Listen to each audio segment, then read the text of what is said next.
Hello guys, स्वागत है आपका अपने यूट्यूब चैनल स्टडी विद अमन कुरु में। आज हम sample question paper class 10th के बच्चों के लिए देखेंगे। तो ये आपका इंग्लिश का हम आज डिस्कस करेंगे पूरा सैम्पल पेपर। एंड इसी से जो आपका ये मैं पेपर कराऊंगी, ये आपके बोर्ड एग्ज़ाम के पर्पज़ के लिए भी और प्री बोर्ड के पर्पज़ दोनों के लिए ही आपके लिए बहुत हेल्पफुल रहेगा। तो चलिए स्टार्ट करते हैं। 80 मार्क्स का पेपर है, 3 घंटे का।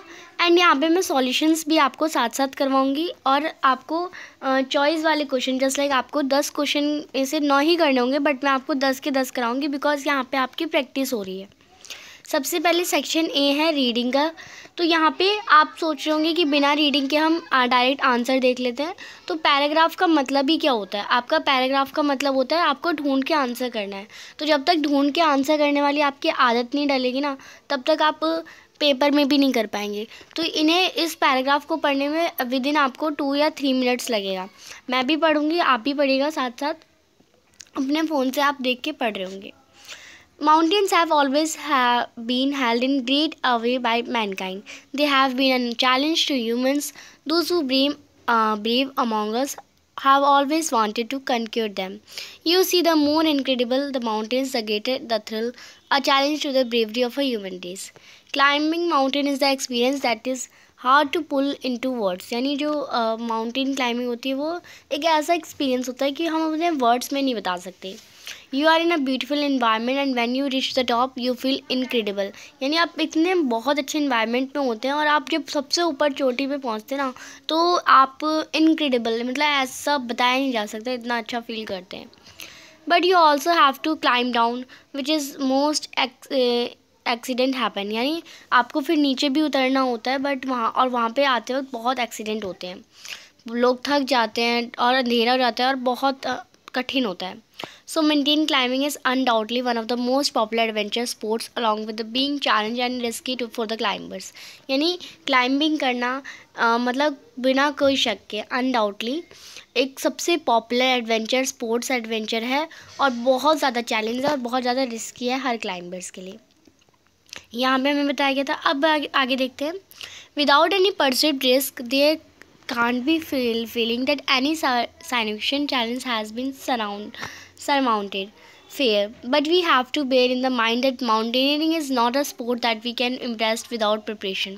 The enthusiast must develop in themselves in the spirit of adventure, willing to undertake hardship and risk, extraordinary power of perseverance, endurance, and needs of purpose before climbing a mountain. यानी आप ये तो मत सोचिए कि मतलब माउंटेनियरिंग यानी climbing, mountain को क्लाइंब करना एक ऐसा मतलब बिना किसी प्रिपरेशन, बिना प्रैक्टिस के आप डायरेक्ट माउंटेन चढ़ सकते हैं, नहीं चढ़ सकते आप। इसके लिए एक स्पिरिट होनी चाहिए एडवेंचर करने के लिए, एक विलिंग्स होनी है, हार्डशिप यानी मेहनत करने की, रिस्क लेने की पावर होनी चाहिए आपके पास, एंड्योरेंस, नीनेस, इन सब की पावर होनी चाहिए आप पे। They should also know how to handle the mountaineering equipment. आपको ये भी पता होना चाहिए कि माउंटेनियरिंग इक्विपमेंट्स जस्ट लाइक जो ऑक्सीजन सिलेंडर वगैरह होते हैं वो कैसे कैरी करते हैं। Then comes the pinions of rigorous training. This could very well with the life lines up there. It helps inculcate and home survival instinct that allow the climber to negotiate perilous situation. There are numerous institutes in India abroad that offer such training. यानी इसमें बताया कि आपको mountaineering जो equipments होते हैं उन्हें कैसे कैरी करना है, कैसे अपने कैसी डिफ़िकल्ट सिचुएशन में क्या यूज़ करना है, वो सब दिखाते हैं। और इंडिया में बहुत ज़्यादा नंबर में मतलब इंस्टीट्यूट हैं जो कि हमें ट्रेनिंग करवाते हैं हम माउंटेन क्लाइंबिंग की। जो माउंटेन क्लाइंबर्स होते हैं वो unanimous in agreeing that unpredictable weather is that what they fear the most. There may be sunshine one moment and one storm. यानी जो माउंटेन क्लाइंबर्स होते हैं उनके लिए सबसे डर वही होता है कि उनका वेदर कभी चेंज ना हो जाए। वेदर कभी सनशाइन, कभी धूप पड़ रही होती है, तो कभी अचानक से स्नो स्टॉर्म यानी आंधी आने लगती है। At higher altitude, snow is regular features and being decisive about setting up camps or proceeding further is crucial. यानी जब आप जैसे जैसे हाइट पे पहुंचते जाते हैं ना, तो स्नो शीट्स ना एकदम मेंटेन हो जाती है, यानी होती रहती है एंड कैम्प्स लगाना बहुत ज़्यादा इम्पॉर्टेंट हो जाता है। The ice the icy sheets after ice storms make walking treacherous, और जो बर्फ़ पड़ने पर बर्फ़ जो होती है वो बहुत ज़्यादा हमारे चलने को और मुश्किल बना देती है।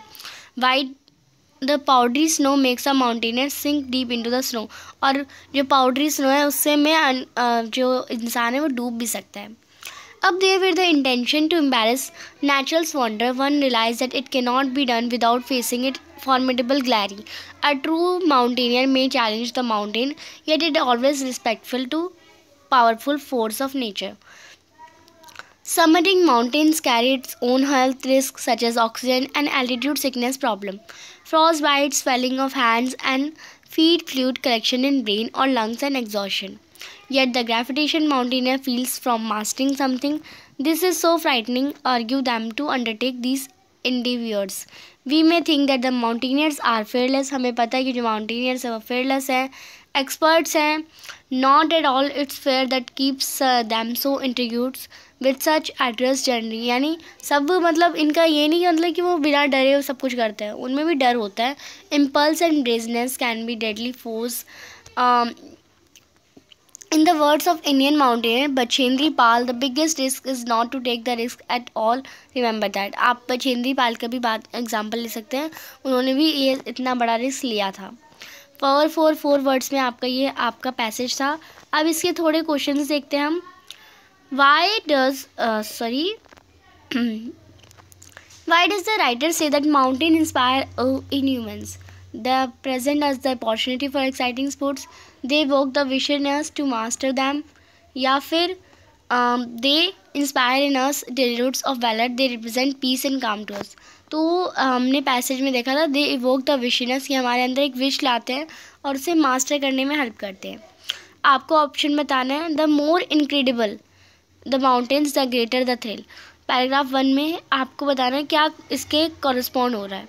The higher the lower, the more the lesser, the heavier the higher, यानी जो हैवियर लगेज है तो हायर पेनल्टी होगी.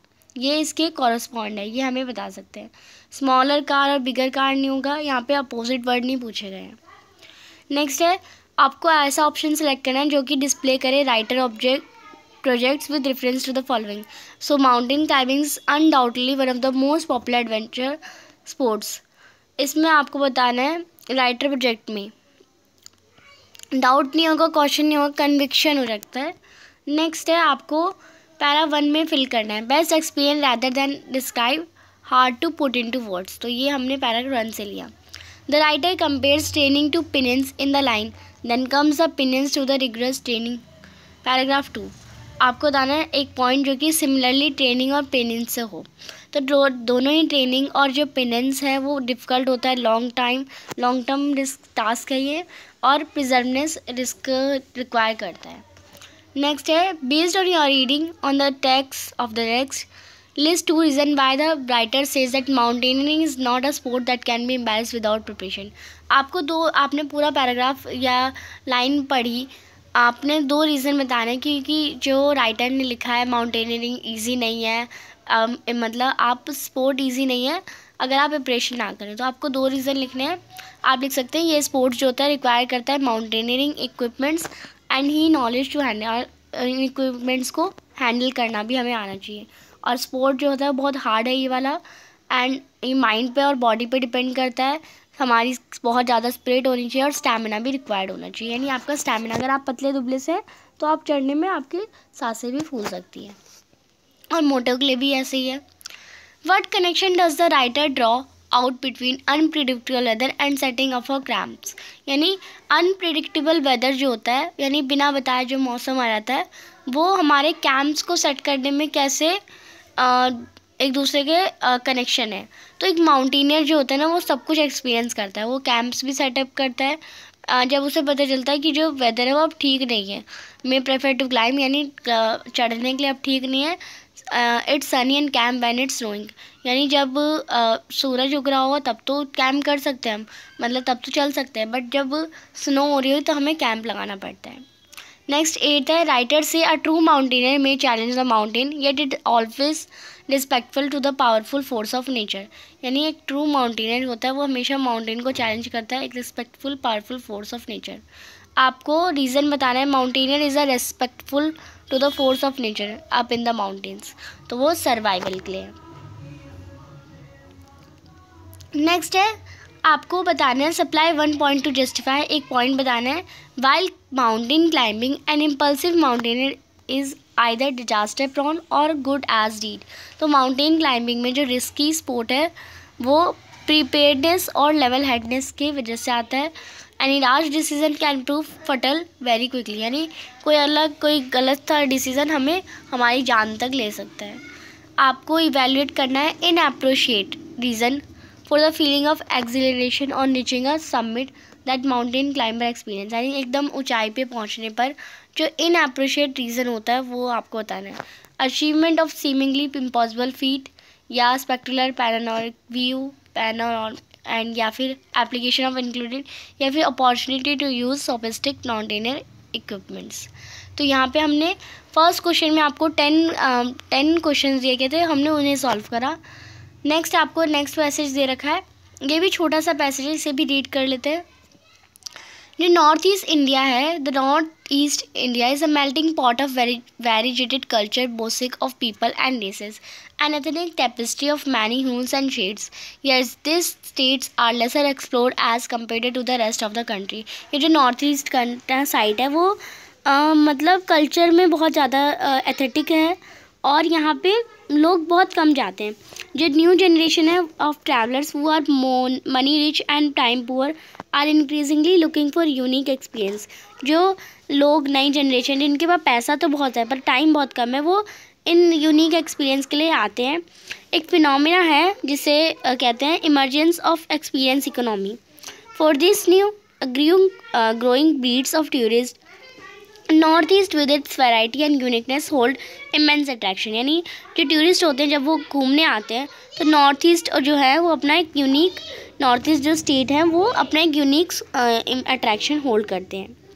एक स्टडी कंडक्ट हुई थी 2022 में डॉक्टर शेराब भुटिया ने करी थी। Revealed that foreign tourist arrival in the north east increase from 37,380% इन 2005, यानी 2005 में इतने परसेंट थे और 2014 में 1,18,000 हो गए।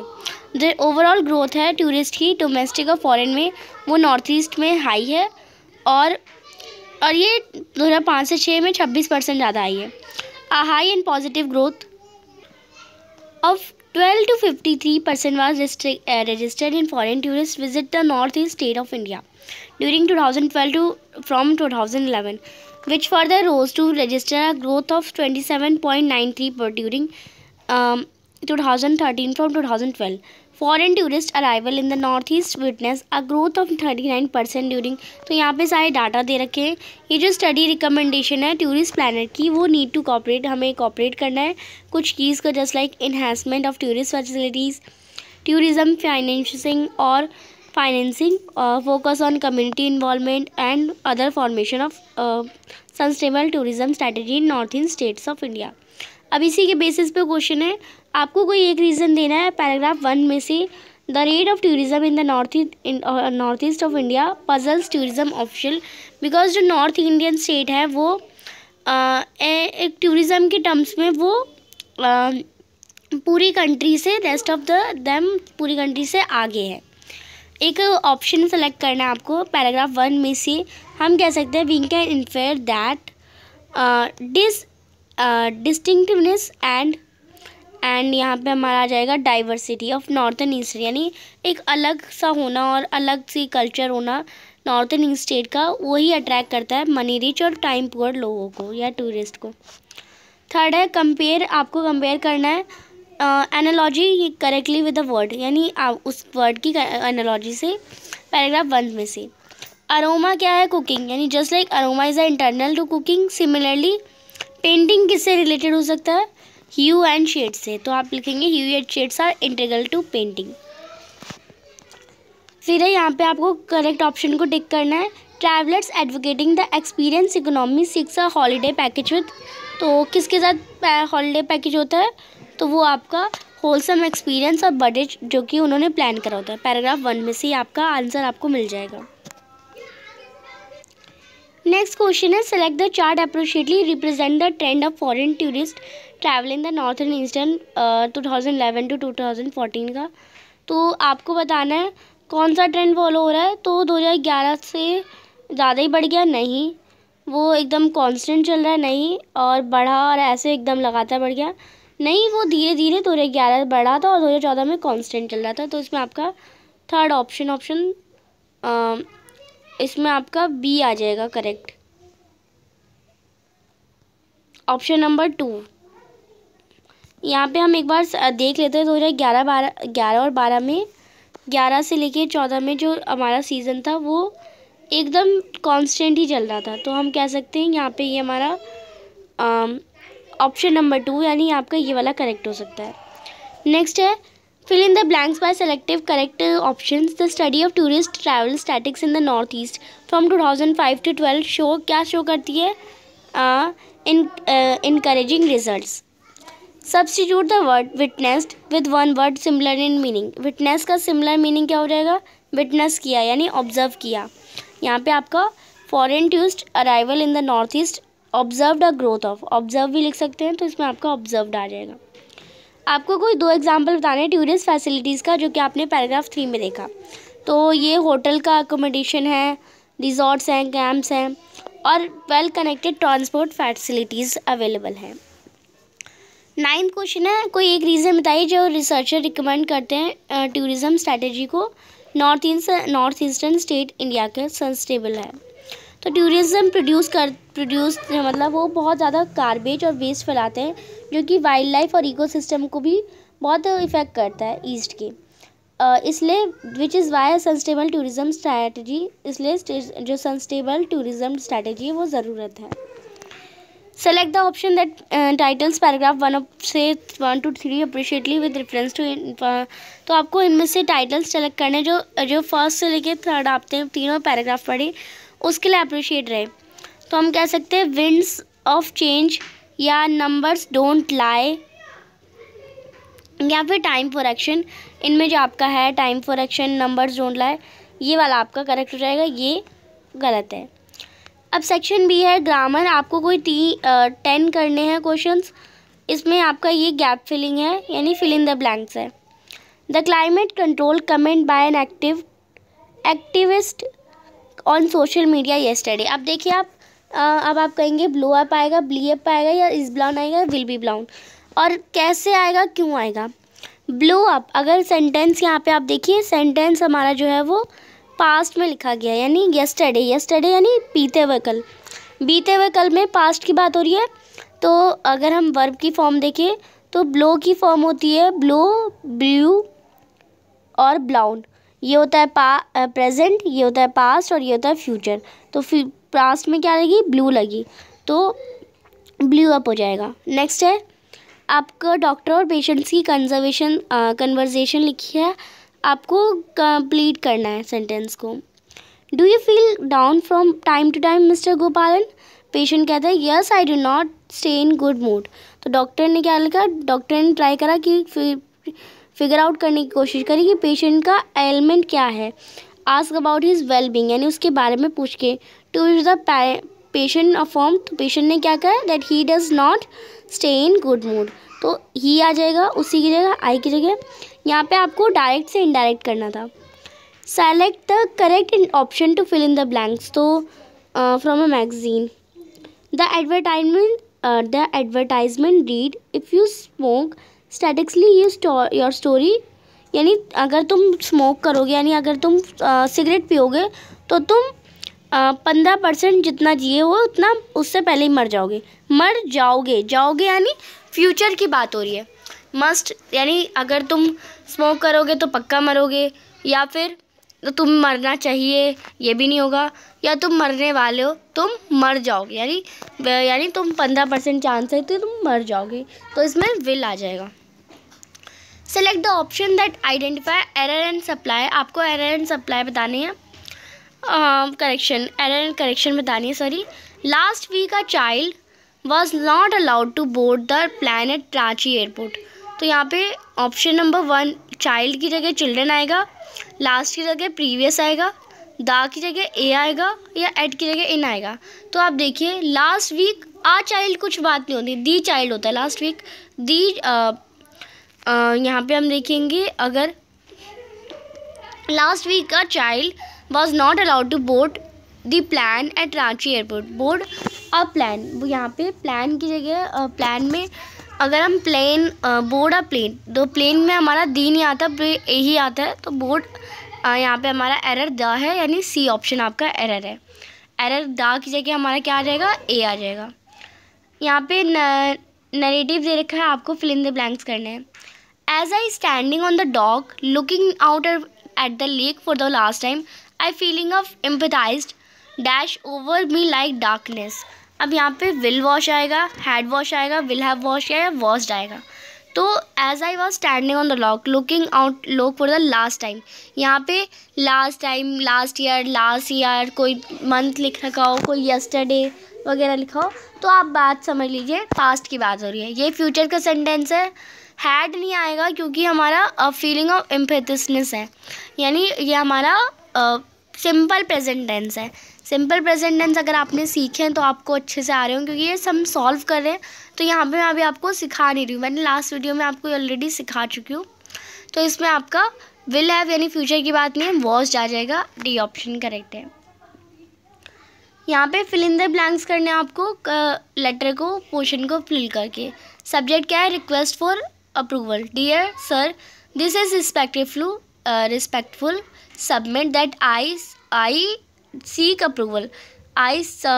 यहाँ पे सीक नहीं होगा, या सीक की जगह जो सीक का जो फर्स्ट फॉर्म होती है और सेकेंड फॉर्म होती है और थर्ड फॉर्म तीनों सेम होती है, तो सीक ही आएगा। I seek approval for organising a tree plantation drive undertaken by the club.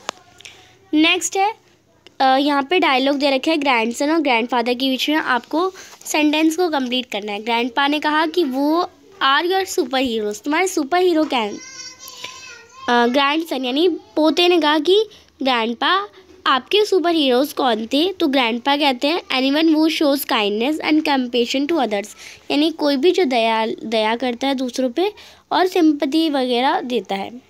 In response to the question about the super heroes a grandfather says that, तो ग्रैंडफादर ने क्या कहा कि it is anyone to show kindness and compassion, यानी it is, यानी grandpa ने क्या कहा, इट इज़ एनीवन, कोई भी हो सकता है।